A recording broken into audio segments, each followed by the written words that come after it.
വാസുദേവായ നമോ ഭഗവതേ വാസുദേവായ നമോ ഭഗവതേ വാസുദേവായ. നമ്മളിന്ന് വൃന്ദാവന ഖണ്ഡം എന്ന ഭാഗത്തിലേക്കാണ് പോകുന്നത്.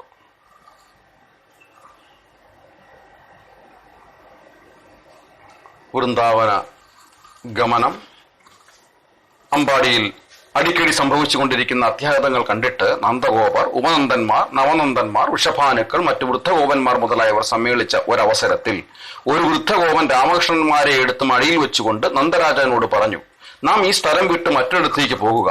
അങ്ങയുടെ പുത്രനായ കൃഷ്ണന് ഇതിനിടെ എത്രയെത്ര ആപത്തുകൾ നേരിട്ടു. ആദ്യം ഒരു രാക്ഷസി, പിന്നീട് വണ്ടി മറിഞ്ഞ് മേൽവീണതും, ചുഴലിക്കാറ്റെടുത്തു കൊണ്ടുപോയതും, 2 വൻവൃക്ഷങ്ങൾ കടപുഴകി അവന്റെ സമീപം വീണതും നാം കണ്ടതാണല്ലോ. ഇവിടെ വിട്ടുപോയാൽ ഇനിയും ആപത്തുകൾ വരില്ലെന്നാണ് എന്റെ അഭിപ്രായം. അതിനാൽ നമുക്ക് ഇവിടെ അടുത്തുള്ള വൃന്ദാവനത്തിലേക്ക് മാറിപ്പാർക്കാം. ബാഹിഷ്മതീപുരിക്ക് വടക്കും യദുപുരിയുടെ തെക്കും ശോണപുരത്തിന് പടിഞ്ഞാറുമായി കിടക്കുന്ന സ്ഥലത്തെ മധുരാമണ്ഡലമെന്ന് പറയുന്നു. 20 യോജന വിസ്തീർണമുള്ള ഈ സ്ഥലത്തിന് ബ്രജമെന്നും പേരുണ്ട്. അവിടെയുള്ള വൃന്ദാവനം ദിവ്യമായ ഒരു തീർത്ഥസ്ഥലമാണ്. യദുകുല പുരോഹിതനായ ഗർഗാചാര്യൻ അങ്ങനെ പറഞ്ഞു കേട്ടിട്ടുണ്ട്. പർവ്വതരാജനായ ഗോവർദ്ധനവും യമുനയുടെ മനോഹരങ്ങളായ പുണിനപ്രദേശങ്ങളും അവിടെയുണ്ട്. നമ്മുടെ ഗോധനത്തിന് വേണ്ടത്ര പച്ചപ്പുല്ല് എന്നും അവിടെ സുലഭമാണ്. ബൃഹസ്ഥാനഗിരിയുടെ നന്ദീശ്വര പർവ്വതത്തിന്റെയും ബഹിർഭാഗത്തായി 24 ക്രോശം വിസ്തൃതിയുള്ള വനങ്ങളുണ്ട്. ഇത് കേട്ട് നന്ദരാജൻ സന്നന്ദൻ എന്ന ആ ഗോപനോട് ചോദിച്ചു, ഈ സ്ഥലം ഒരു തീർത്ഥപദമാകാനുള്ള കാരണം എന്താണ്? സന്നന്ദൻ പറഞ്ഞു, പണ്ട് ശംഖൻ എന്ന അസുരൻ നൈമിത്തിക പ്രളയ കാലത്ത് ബ്രഹ്മാവിൽ നിന്നും വേദങ്ങൾ കവർന്നെടുത്ത് സമുദ്രത്തിൽ ഒളിച്ചു. മഹാവിഷ്ണു മത്സ്യരൂപമെടുത്ത് അവനുമായി യുദ്ധം ചെയ്തു. ശംഖൻ ശൂലം പ്രയോഗിച്ചപ്പോൾ മഹാവിഷ്ണു തന്റെ ചക്രം കൊണ്ട് ശൂലം ഖണ്ഡിച്ചു. ആ ചക്രം ശംഖന്റെ ശിരസ് ഛേദം ചെയ്തു. വേദങ്ങളെ ബ്രഹ്മാവിനെ ഏൽപ്പിച്ചു കൊടുത്തു. ദേവഗണങ്ങളോടുകൂടി യാഗമനുഷ്ഠിച്ച് പ്രയാഗയെ തീർത്ഥരാജനായി അഭിഷേകം ചെയ്തു. തീർത്ഥരാജന് ജംബുദ്വീപത്തിലുള്ള എല്ലാ തീർത്ഥങ്ങളും കപ്പം കൊടുത്തു. കലഹപ്രിയനായ നാരദ മഹർഷി അപ്പോഴേക്കും അവിടെ എത്തി. എല്ലാ തീർത്ഥങ്ങളിലും വെച്ച് ശ്രേഷ്ഠമായ മഹാവിഷ്ണു തീർത്ഥരാജനായി അഭിഷേകം ചെയ്തിട്ടും വൃന്ദാവന തീർത്ഥങ്ങൾ ഇവിടെ വന്ന് കാണുന്നില്ലല്ലോ എന്ന് മഹർഷി തീർത്ഥരാജനോട് പറഞ്ഞു.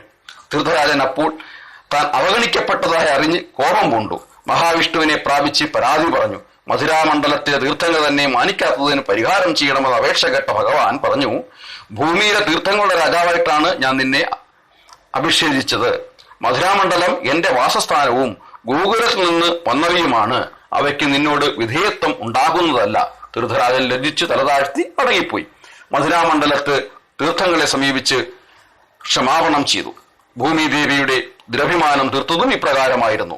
വരാഹകൽപ്പത്തിൽ വരാഹമായി അവതരിച്ച ശ്രീഹരി രസാതലത്തിൽ നിന്നും ഭൂമിയെ തന്റെ തേറ്റമേൽ പൊക്കിയെടുത്ത് സമുദ്ധരിച്ചു. ദഷ്ടാഗ്രത്തിൽ തന്നെയും വഹിച്ചുകൊണ്ട് സഞ്ചരിക്കുന്ന ശ്രീഹരിയോട് ഭൂമിദേവി ചോദിച്ചു, അങ്ങ് എന്നെ എവിടെയാണ് സ്ഥാപിക്കാൻ പോകുന്നത്?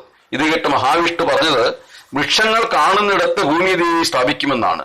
സ്ഥാവരങ്ങളുടെ ഉൽപ്പത്തി മുഴുവൻ തന്നിൽ നിന്നായതുകൊണ്ട് താനില്ലാതെ വൃക്ഷങ്ങൾ ഇവരെ കാണുമെന്ന് ഭൂമിദേവി ആശ്ചര്യപ്പെട്ട് ചിന്തിക്കുന്നതിനിടയിൽ ധാരാളം വൃക്ഷങ്ങൾ തിങ്ങി നിറഞ്ഞ ഒരു സ്ഥലം വെള്ളത്തിന് മുകളിലായി കണ്ടിട്ട് ദേവി ചോദിച്ചു, യജ്ഞപതിയായ ഭഗവാനെ, തകർത്തു നിൽക്കുന്ന ഈ വൃക്ഷങ്ങൾ എവിടെയാണ് നിൽക്കുന്നത്?